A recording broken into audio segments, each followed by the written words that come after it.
King Saul, that his heart wasn't right. He kept the spoils that belonged to God. And then we talk about Abel, that Abel was a good example. Contrasting Abel and Cain, Abel brought the first part, he brought the best part to God, the richest part, it says. Can you think of any other examples in the Bible where somebody is we still remember them today for their generosity or their giving or something to do with money that relates to them? Do they have any other names from either Old Testament or New Testament, somebody that had a proper attitude, or we still remember them today because of their giving or the way they handled their possession? There's a story, well, not story, but there's this thing that Jesus talks about where the lady gives a mite. Oh, yeah. Rich man doesn't give. Yeah. Yeah. It's amazing. We're still 2,000 years later talking about that lady. Yeah. You know who she was? She gave, 2 mites. Right. Right? And again, it reminds you and I don't have to be wealthy to be a big giver. She gave, it's always out of proportion. And she gave the 2 mites, it wasn't nothing, it was all she had. And I guess she's making a statement, she realized her trust was in God. God's all that she had, really. Right. She didn't know the financial. I mean, that's excellent. That's an example. Anybody else that stands out to you that in the Bible had a good reputation, or we have a good remembrance of them in terms of how they handled their finances, or they were a giving person, or a generous person, or anything else? The Roman centurion that was giving money all the time to the temple and everything. Yeah.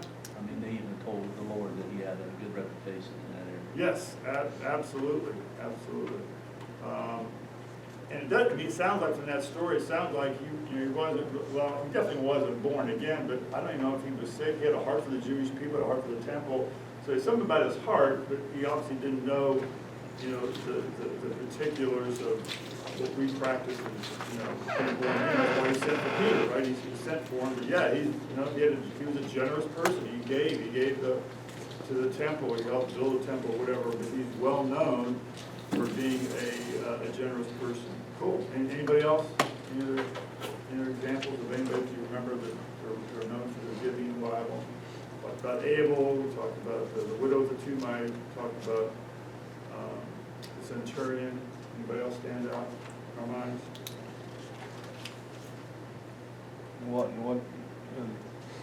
again, the lady that she dumped her perfume. Oh, on yeah. Jesus. Yeah.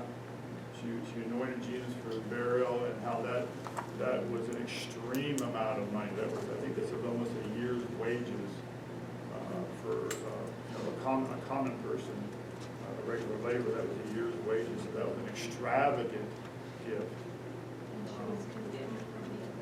Ooh, boy, other people. Why do you think they condemned her? There's a little bit of guilt there. Showing me up, man. I don't like that. She must have a problem, She was the bad. Huh? Oh, yeah. It could also just be mind trafficking legalism. It's like, give it to poor people, all deficiency. No, he's spoiled. He's spoiled.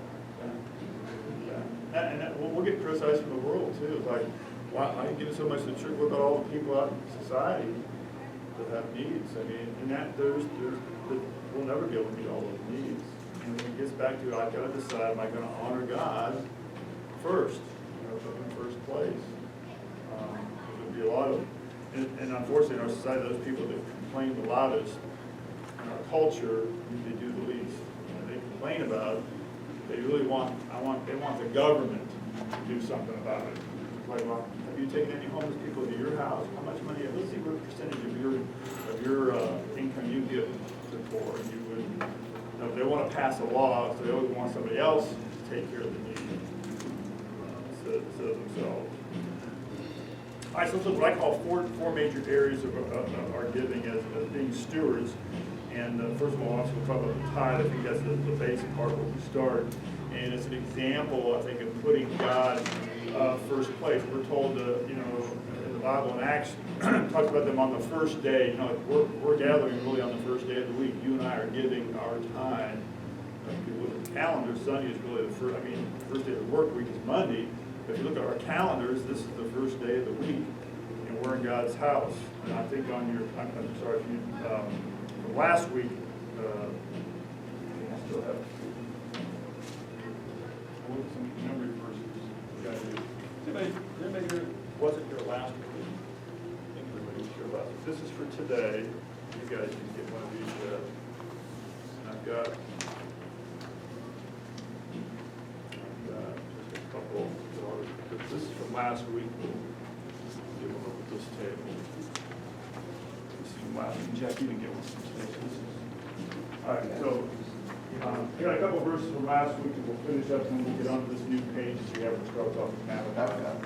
But from last week, 1 Corinthians 16:2 says, on the first day of the week, let each of you lay aside something. And also in Acts chapter 20, talking about the first day of the week, the disciples gathered together. So giving God the first part. And as part of the definition of the tithe in the Old Testament, giving God the first part. And I always relate that to people, because I had this question many years ago. You tithe off the gross or tithe off the net? And I know I made a mistake because instead of me going to the Bible, looking up, I asked someone else. I asked another person. And that could be good sometimes. Sometimes, this time it wasn't a good. The person told me, he said, well, you tithe on whatever you have left. You know, what's left in your check. So in other words, they were tithing off the net. So in other words, after the government took their part, so I did that for a number of years, and I don't want to belabor it, but I was listening to a radio program. A guy really challenged. I was actually a student at Ohio State back in the 80s. I heard a guy on the radio that challenged about putting God first, giving him the first part, not paying him after the government or after you pay your mortgage or whatever other things people use. And so I just felt convicted. I could do that. And I started doing it. It was amazing. That year was the first time ever. Now, and you guys remember when you were maybe in high school working, at the end of the year you get money back from your taxes. Maybe some of you do. I don't know how it works. But I remember that was the first time I got thousands of dollars back in my tax return. It was like 3 or 4 months later. And it was like, wow, that has never happened before. How did that even happen? And it just dawned on me, I began to tithe off the gross. And it just made it, God didn't have to do that. He didn't owe that to me. It was just like a sign of, wow, you put me first. You cannot outgive me. You cannot outgive God. And so I'm thankful I learned that decades ago, but you've got to put God first. You've got to trust Him first. So the firstborn, back in Exodus, the firstborn would be dedicated to God. The firstborn of all the beasts, all the animals in Exodus 13 would be given to God. I remember when Israel went into the promised land, the very first city, God said, all the spoil from the first city goes to me. Remember somebody messed that up. Did anybody remember who didn't obey that, how Israel got in trouble? Somebody took some of the spoils from Jericho, remember that? Oh, yeah, and he was hiding it under his blanket. And he hid him under his tent. Yep. I can't think of his name. Yeah, I remember Achan. Achan, yeah. And the sobering thing about that was, not only did he pay for that, his entire family was wiped out. It's like, wow, as much as we don't like it, my actions affect other people. And if I mess up, it's going to affect my entire family. I think if we would think about that more, I'd be more hesitant to mess up and disobey God when I realize my actions are going to affect other people. If you're part of a church body and one of us messes up, we all feel that. It affects us. So anyway, so the first city, that was all God asked. He said He won the first one. All the other cities, they were free to have the first one. And we're told to give the first fruits in Proverbs 3:9, again, verse from last week, so we have it. It says, honor the Lord with your possessions with the first fruits of all your increase. And sometimes people say, hey, I got this, do I have to tithe off that? And I always say, well, is that increase in your life? Is that an increase? You decide, you pray and ask God, but is that increase? Obviously, a lot of bad first in the Bible. The first murder was over money in Genesis chapter 4, Cain and Abel. The first sin in the promised land was Achan and Jericho. The first disciple to go bad was Judas. Talking about how he used to steal from the offerings. I'm sure he was one of the ringleaders who was upset with that lady, pour the perfume over Jesus. And the first sin we read about in the New Testament church, remember Ananias and Sapphira, is all over money. So money's powerful. We just have to admit that money has a powerful influence on our lives. Let's look at what the tithe is. And it's still on that page from last week, but no, it isn't. No, I think we're caught up, right? Lost my copy. No, it is on last week's. The first I have on terms of the tithes, Leviticus chapter 27, verse 30 says, all the tithes of the land, whether of the seed of the land or the fruit of the tree, is the Lord. It's holy.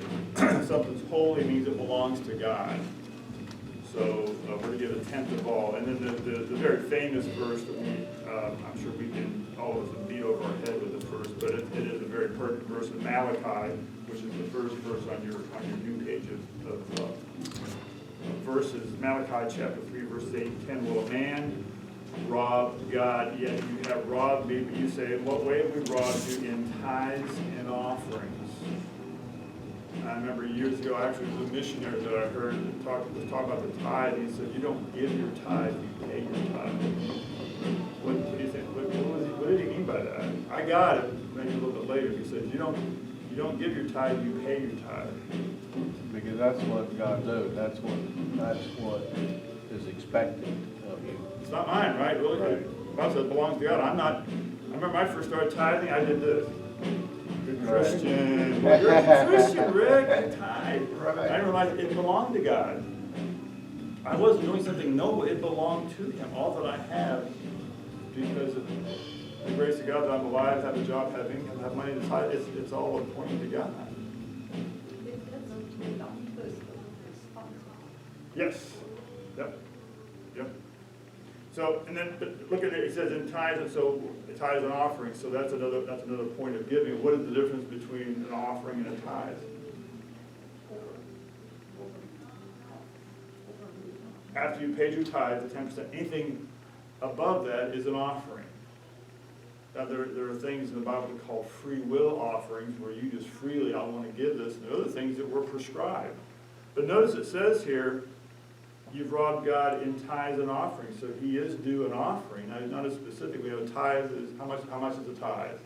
How do we calculate that? What is a tithe? 10%. It means a tenth, 10%, right? So we know that. He doesn't necessarily prescribe. Now, there were some offerings that He gave specific things in the Old Testament, a certain amount of animals or whatever you're supposed to do. There were things prescribed, but in general, He doesn't really give us another percentage. So it says, verse 9, you're cursed with a curse. You have robbed me, even this whole nation. I was in discussion with a lady. She was very much into spiritual things. She was not a Christian. She knew she wasn't. She knew I was when we were talking about stuff. And somehow we got on the conversation about curses. And I said, I believe in curses. She goes, I'm surprised you believe in that. Because she was into, kind of witchcraft and all this other kind of stuff. And so why could I say that I believe in curses? It's in the Bible. Right, it's in the Bible. What is from a Bible standpoint, what does God mean by a curse? And we think of, in our culture, somebody who's, making a spell or incantation, something, the occult, and they do that. I mean, there are those kind of things, but biblically, again, you and I have to constantly filter our words through what does the Bible, to the best we can understand, what does the Bible mean by a curse? So does anybody know what does that actually mean? If you look at the biblical context when it's used in the Bible, what is that? Is God casting spells on people? No. Can I give you an example? Yeah? Do I have to take it? It's free. No. I want to tell you, my dad, he didn't believe in God, and even on his deathbed, the preacher wanted to pray over him. Yeah. And he wasn't relaxed or nothing, and he kept shaking his head, no. And he had a stroke. He had a stroke in the meantime, you know, and his head was all bent back, and he was shaped like a dead goldfish in water. You know how their body is curved? That's the way his body was shaped when he died. Now, to get down to my example, there was 13 of us children, and the boys that carried his last name, none of them ever had a boy. They only had girls. Wow, Yeah, the name's gonna die. wow, wow, wow. Mm. Okay, cool, good, yeah, it's tough. So what do we mean, how do we as Christians, what do we define, what is a curse? It's used over and over again in the Bible, but what, in a practical sense, what do we mean when we say a curse? Wouldn't it be when Adam and Eve, and then because of all that, put pain in childbirth? Right, Wouldn't that be? Yeah, that's how it started. And really, from a biblical standpoint, a curse is a judgment. It's a judgment of God. Again, because I'm just saying that because our mindset think, okay, curse, you're talking about witches and incantations, and yeah, I understand that's but from the Bible standpoint, it means a judgment of God. When someone's cursed, God has judged that person or those people or that situation. It's just a. So that's what he's saying. There's a judgment that comes upon when you disobey God. A judgment comes against you. Not so much God's up there waiting to hammer us. He has just set this world, the law of gravity. It's a physical law that God set the universe. And if I try to disobey, if I go up on top of the roof, and say, well, I don't believe in gravity, I want to jump off this roof. Gravity will, if I break the law of gravity, it will break me. Right? If I jump off the roof of this, I'm going to die. Because I broke the law of gravity. So it's a judgment, it's a curse of God, it's a judgment of God, whether it's on a person, on an action, or on a nation. So you're cursed with a curse, for you have robbed me, even this whole nation. Verse 10, bring all the tithes into the storehouse, that there may be food in my house, and try me now in this. So again, a big question is, what do you do with the tithe? And I've had people say, well, I use my tithe to my cousins, send their kids to Christian school, they can't afford it, so I use my tithe to pay for their tuition. That's a very noble thing, there's nothing wrong with doing that, but what is the problem with that? Or is that a problem? What's your opinion? Where does the tithe go? How do you and I decide? That should be more in an offering category than in the Yes. tithe. Yes. Tithe belongs to the Lord only. Okay, Right. but what if you say I'm paying their tuition so they can know the Lord, and I'm doing it for the Lord, I'm doing it. That, it's all good, but you don't get to decide. When your tithe comes to your church, Yeah, and the people that are the head of the church yeah. decide how that's gonna be used. Anybody else? Advancing your own family isn't necessary in ministry. Uh-huh. I'm just saying. Yeah. Oh, what was your neighbor? My neighbor's kids, boy, I hate to see them in the public schools. I'm gonna pay their tuition, but yeah, it's still. But the idea is, you're controlling it, right? You're deciding, and I think from the Bible, the tithe belongs to the Lord. I shouldn't be dictating. God gives us plenty of other opportunities and avenues if I want to support, whether it's this missionary, boy, they feed the poor. And it doesn't have to be a church thing, it could be a secular thing, but I feel like I'm supposed to support that, and we can do that. But the tithe, again, there's not a lot of scriptures, so I don't mean to be dogmatic, but I don't know any place else, where does it tell us, direct us, other than to take you to God's house? Where does the tithe belong? Now, sometimes people will say, well, I really like this ministry on TV, and I send my tithes there. And I don't have a problem with them support. I support other ministries outside of, quote, this church, outside of the Assembly of God. Nothing wrong with that. But, when you're having a problem, you can call up. I won't even name any names, but you can call up. I can guarantee you're not going to get their ear.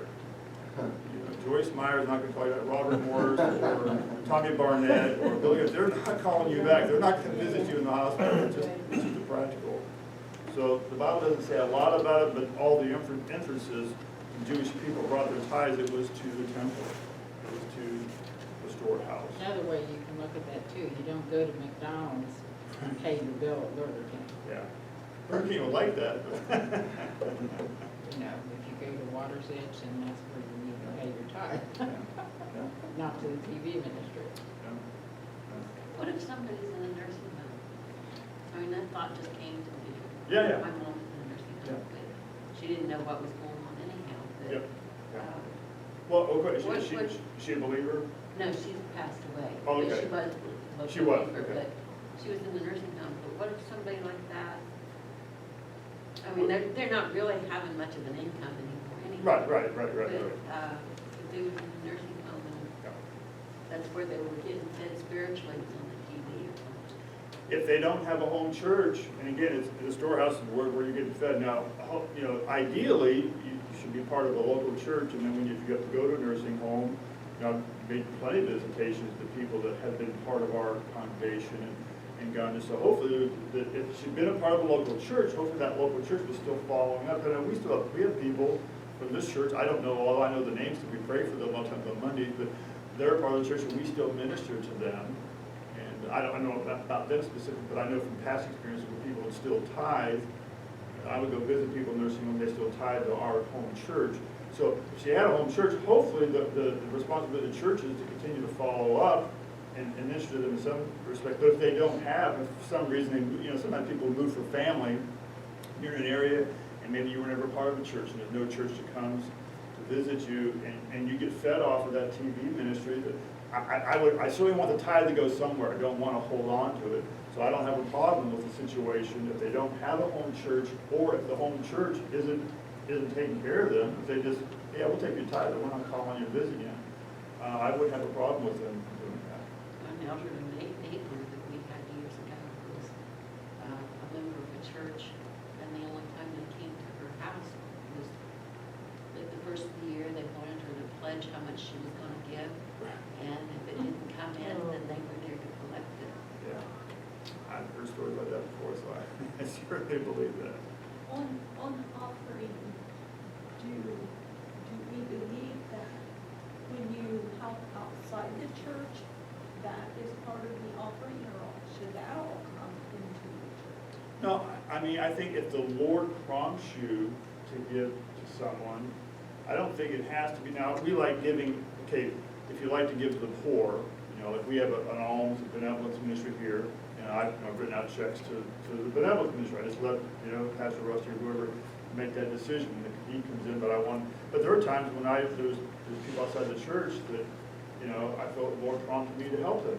And so I don't get a tax deduction for that. It doesn't get credit from the church or whatever, but I'm trying to do what he tells me to do. So I don't have any problem with that being an offering when I'm helping For a somebody. while it was, but. Yeah, absolutely. Now, the government may not recognize it because you don't get a receipt, but, there's gonna come a point in time. What's that? Exactly. But you'd be surprised the amount of, I've heard Christians say, boy, if I don't get the deduction, well, what are you saying? You're not gonna continue to honor God because you don't get the deduction? Government can stop that tomorrow. Yeah, it's definitely, I've heard of people that will try to make a deal with the pastor. Well, they'll give a large amount, and they'll say, well, can you say I really gave this much, and I'm gonna give you this much, type thing. yeah. There was actually, it's a funny story, I won't take too much time, but years ago, there was a guy trying to buy a sports franchise in America. There was a sports franchise for sale, and there was a guy, a businessman was trying to buy it. And he didn't get it. He was probably a billionaire, but he didn't get it. However, the IRS got involved because they found out documentation that when he was trying to buy a sports franchise, in the sports league, they want to make sure you're a person that you've got the necessary resources to buy it and to fund it. So obviously, if you're trying to buy a franchise, you're gonna bring in all the resources and put it all on the table. Here's all my financial resources I got. Then the IRS said something about, it's interesting, when you were buying that, you have all these, but when you file your taxes, you didn't claim all these resources.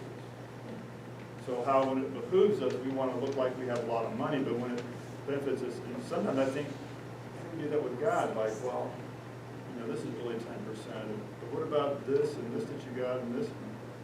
Well, yeah, I'm not going to count that. So just be careful. We sometimes like to put our best foot forward when it helps us, and when it works against us, we don't like that. So the tithe, 10%, that's the first part belongs to God. After that comes the offerings. I usually break it up. Well, I taught my kids. There's three. I feel there's three main areas from a biblical point. Well, I guess I skipped something here in terms of in your handout there's a couple other verses. A lot of times people say, well, that is tithe in just the Old Testament, and the next verse I think that has listed is Luke, where Jesus says, but woe to you Pharisees, for you tithe mint and rue and all manner of herbs. In other words, they would tithe off the little plants they had in their gardens. And very agricultural societies, a lot of times people will bring food as their tithe, which is understandable. And pass by judgment and the love of God, these you ought to have done. In other words, she said, yeah, you're supposed to tithe off all you have, but I'm more interested in the heart, that you have a loving heart towards people. These you ought to have done without leaving the others undone. And then again in Hebrews chapter 7, verse 8 talks about how here mortal men receive tithes, but there he, God, we tithe to the church, bring it to church, but really we're tithing to God. That we're honoring him. We're not trying to honor our church, we're trying to honor God. So Jesus did say we're supposed to tithe. He also said that same thing in Matthew 23, the same thing again. He told the Pharisees that, you focus on the little things, but then you're not loving towards people. You should have done that. You should have tithed, but you should have done both. So just emphasizing that Jesus talked about, not a lot, but he talked about tithing. All right, now let's get into three other areas where I think God calls us to give in terms of our offerings, which is above our tithe. And I taught my kids, first of all, tithing 10%, and I taught them, it's good to be, sometimes I'm too structured. Years ago, there'd be times where Jan would say, hey, I heard about this, I want to give to that. I'd be like, I already budgeted our money, I've already paid our offerings, and so God had to tell me, hey, don't be so rigid, and allow some room for God to prompt me to give in different ways.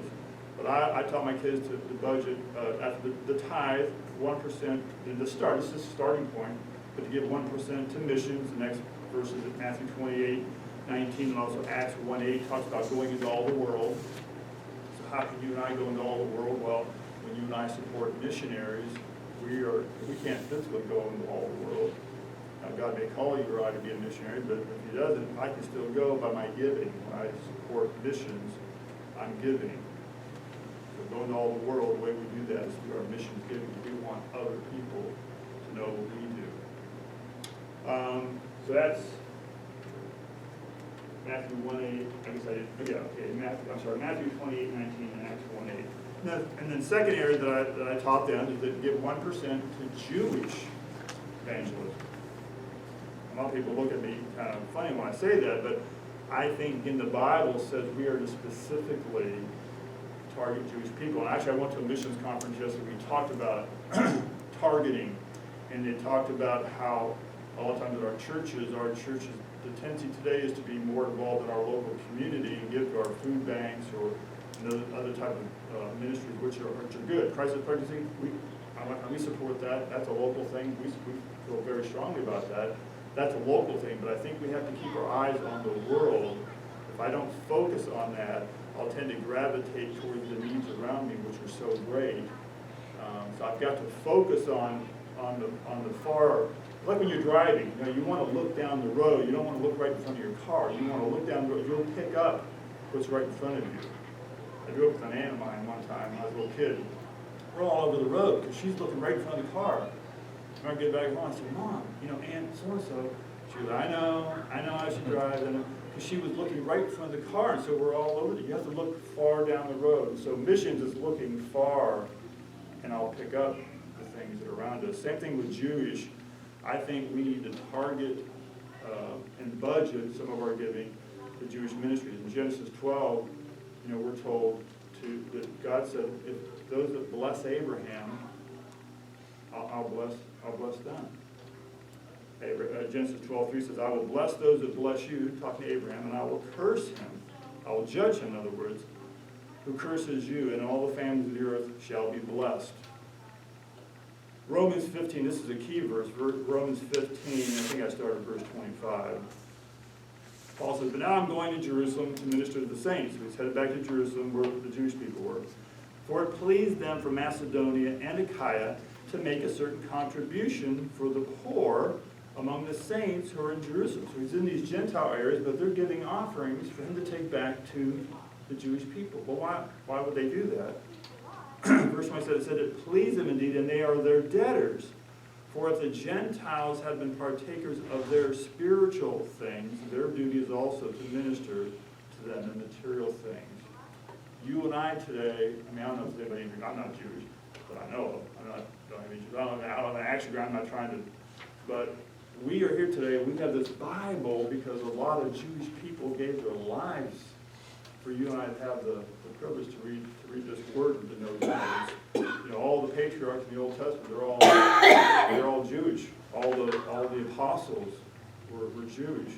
Almost all the writers, except for who's the exception? Who was a non-Jewish writer? Luke, was Luke? Yeah, Luke. Luke the physician. He was, from what we understand, he was not Jewish. But he's one of us. We're in there. As Gentiles, we're in there. But by and large, Jesus was Jewish, yes. Do you have a suggestion what Jewish ministries we should give to? I give, afterwards, yeah, I give you a look. I can tell you some ones I support. I think we should be careful with that, considering that there are Jews who consider themselves Zionists. Oh, yeah, absolutely, yeah. Actually, I went to General Council, I got in a debate with, they had a bunch of booths, and they had, have you ever heard of Rabbi, what's his name? It's called the Wings of Yeah. Eagles. Yeah, Rabbi Eckstein. right. Jewish, he's all about, and there's nothing bad about helping Jewish people go back to Israel. That's, the Bible, there are verses that talk about that, help them get back to the land. However, if I have the opportunity to support two ministries, one ministry takes Jewish people, helps Jewish people move back to Israel. Another ministry helps Jewish people go back to Israel, but they tell them about the Messiah. I want to support that one. Because I actually called, because I called CBN because they were supporting this Rabbi Eckstein, and I'm not an extra Rabbi Eckstein, but I called them because I'd heard this and I wanted to find it, so I talked to people at the ministry. I said, here's my question. Do you allow, the Jewish people that you're trying to get back to Israel, can we tell them about Jesus or about Yeshua, about the Messiah? Oh, no, we forbid that.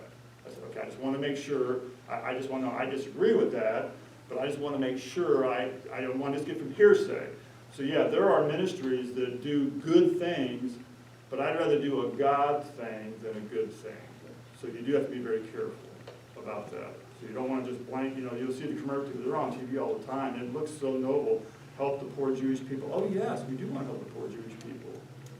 But like Don Triplett, the famous missionary, says, it's just as easy to go to hell on an empty stomach or a full stomach. I don't want to just put food in somebody's stomach and not help them come to know, their provider.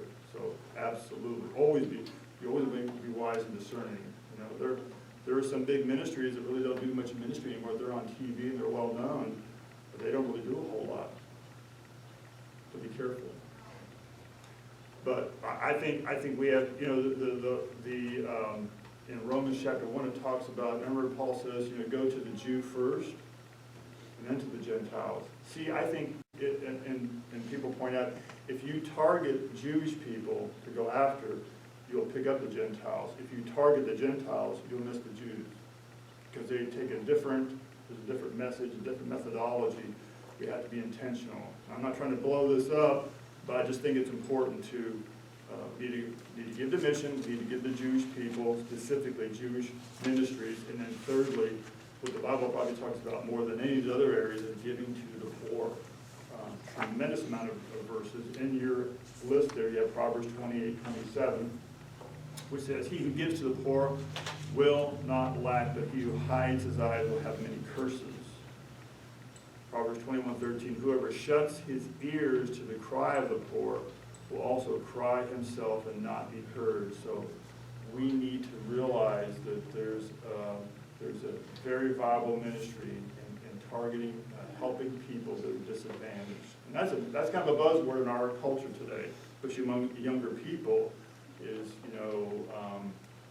helping and, what's this kind of slogan? Paying it forward. Pardon? Don't they say paying it forward a lot? Yeah, that's but there's something that they say about is it the human right or something? They're big on human rights, and some of the guys took it and said, you know, we believe in the human right, and their methodology was that everyone has a right to hear about Jesus. But the human, you know, honoring people, and that's kind of a big thing today, being compassionate, and so we're all for that. And the Bible instructs us to take care of the poor, but again, we want to do it with wisdom. Don't want to just blanket hand out money to people that, you know, will go do drugs or do something else wrong with it. We want to be intentional. We want to make sure that they really do get the help. But we do have to have a heart for the poor. And that's one of the things probably in terms of their platform, if you look at the Democrats and Republicans, the Democrats are better at that, at meeting needs, you know, making sure they focus on those needs. But it goes to an extreme, and it goes to all the big government, and that just doesn't work.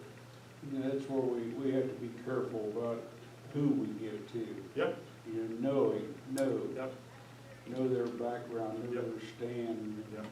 something, you know, like St. Jude's, for instance, Right. you know where that's going, you know what's gonna happen, but then you give to something else, you know, that, yeah, they've got good advertisement and all this. But is it going for the right purpose or Yep. something? Yeah, and there's been some big, quote, Christian organizations that have all of a sudden found out that they were dabbling in very, you know, ungodly things. So don't just look at a name, oh, that's a big name, they've been around for a long time. Well, maybe just be careful. That's an added, to me, it's an added protection. Like, when I write my check to Water's Edge, and I'll, you know, money for this goes to Almond Melvin, I know there's a filter here. I know Pastor Rusty isn't just, oh, just passing out. Okay, what's the need?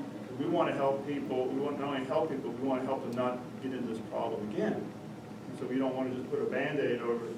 Somebody's got a big cut with a big infection, you put a little Band-Aid over it. I may feel better about myself, but they got a problem there, and that infection's coming back, and that Band-Aid's gonna fall off there, so. If, I mean, realize it's up to us to do our homework. Right. Hopefully. But if we get to the wrong purpose, would we still get a blessing?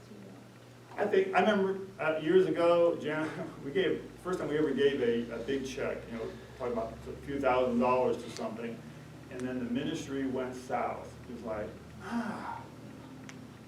we gave all that money.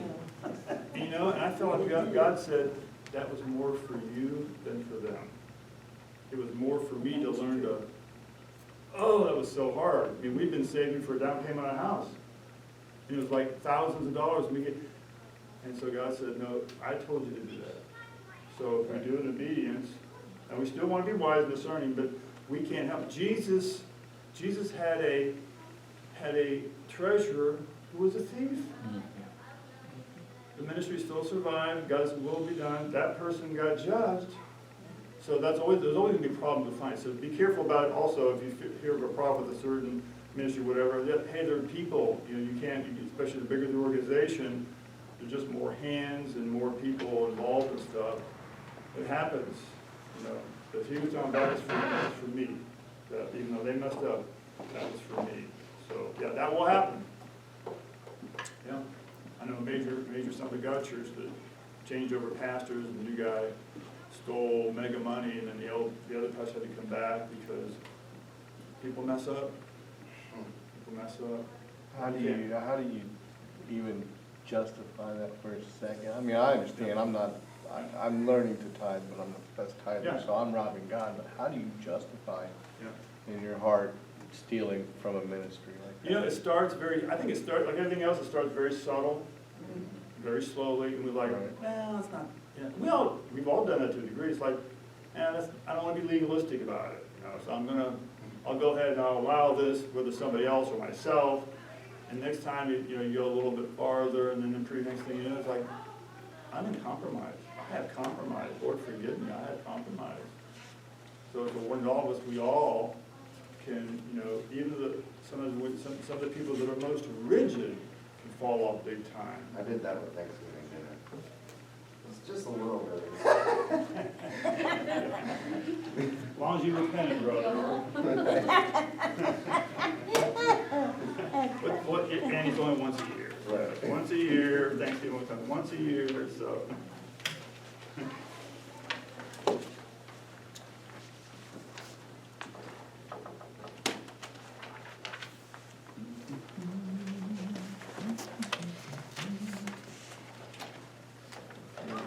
think there's two that, I know there's two that I can't, maybe you can do it. All these questions. And there can be a question that says,